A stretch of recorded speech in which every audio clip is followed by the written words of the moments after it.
Well, why do you think that is? I mean, why is that? I mean, is it just because people are lazy today or they're bored? I mean, are we just like bored, spoiled children who've just been lying in the bathtub all day, just playing with their plastic duck, and now they're just thinking, well, what can I do? Okay, yes, we are bored. We're all bored now.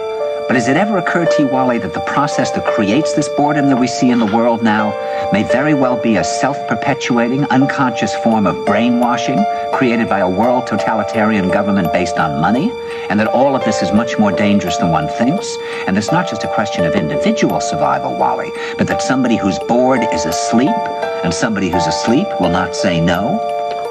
See, I keep meeting these people. I mean, just a few days ago, I met this man whom I greatly admire. He's a Swedish physicist, Gustav Bjornstrand, and he told me that he no longer watches television, he doesn't read newspapers, and he doesn't read magazines. He's completely cut them out of his life because he really does feel that we're living in some kind of Orwellian nightmare now, and that everything that you hear now contributes to turning you into a robot. When I was at Findhorn, I met this extraordinary English tree expert who had devoted his life to saving trees. Just got back from Washington, lobbying to save the redwoods. He's 84 years old. He always travels with a backpack because he never knows where he's going to be tomorrow. And when I met him at Findhorn, he said to me, "Where are you from?" And I said, "New York." He said, "New York, yes, that's a very interesting place. Do you know a lot of New Yorkers who keep talking about the fact that they want to leave but never do?" And I said, "Oh, yes." And he said, "Why do you think they don't leave?" I gave him different banal theories. He said, "Oh, I don't think it's that way at all."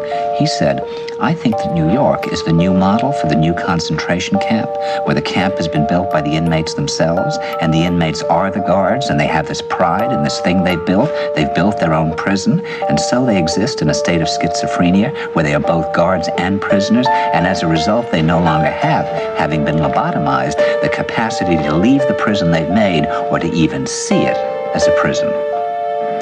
And then he went into his pocket and he took out a seed for a tree and he said, "This is a pine tree."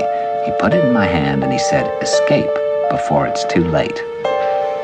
See, actually for 2 or 3 years now, Chiquita and I have had this very unpleasant feeling that we really should get out. And we really should feel like Jews in Germany in the late 30s. Get out of here.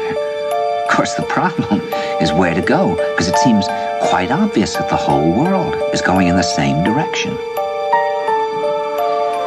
See, I think it's quite possible that the 1960s represented the last burst of the human being before he was extinguished, and that this is the beginning of the rest of the future now, that from now on there'll simply be all these robots walking around, feeling nothing, thinking nothing, and there'll be nobody left almost to remind them that there once was a species called a human being, with feelings and thoughts, and that history and memory are right now being erased, and soon nobody will really remember that life existed on the planet.